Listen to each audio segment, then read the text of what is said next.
నమస్తే మిత్రులారా, నేను మీ శ్రీనివాస్ చౌహాన్ అడ్వకేట్. మిత్రులారా, ఎవరైనా ఒక వ్యక్తి తన బ్యాంక్ అకౌంట్ క్లోజ్ అయినటువంటి బ్యాంక్ అకౌంట్ యొక్క చెక్కులు మనకిచ్చి మోసం చేస్తే మనం ఏం చేయడానికి అవకాశం ఉంటుంది? మిత్రులారా, సాధారణంగా మనము ఎవరికైనా అప్పులు ఇచ్చినప్పుడు తిరిగి వసూలు చేసుకునే క్రమంలో కావచ్చు, లేకపోతే ఏ ఇతర ట్రాన్సాక్షన్స్ చేసేటప్పుడు తిరిగి మనకు డబ్బులు చెల్లించే క్రమంలో ఎవరైనా వ్యక్తులు మనకు చెక్కులు ఇస్తే ఆ చెక్కులను మనం బ్యాంకులో ప్రజెంట్ చేస్తే ఆ చెక్కు పాస్ కావచ్చు, లేకపోతే చెక్ బౌన్స్ కావచ్చు.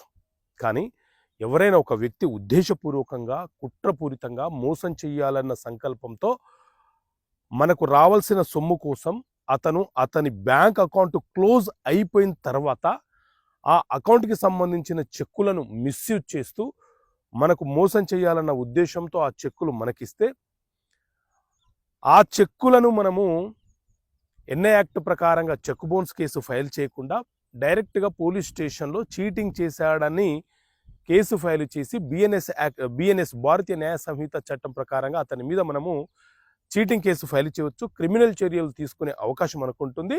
అతని మీద ఎఫ్ఐఆర్ కూడా నమోదవుతుంది. కాబట్టి ఎవరైనా అకౌంట్ క్లోజ్ అయినటువంటి చెక్కులను మనకిచ్చి మోసం చేస్తే మీరు ముందు పోలీస్ స్టేషన్లో కంప్లైంట్ ఇచ్చే ప్రయత్నం చేయండి. ఓకే మిత్రులారా, థ్యాంక్ యూ.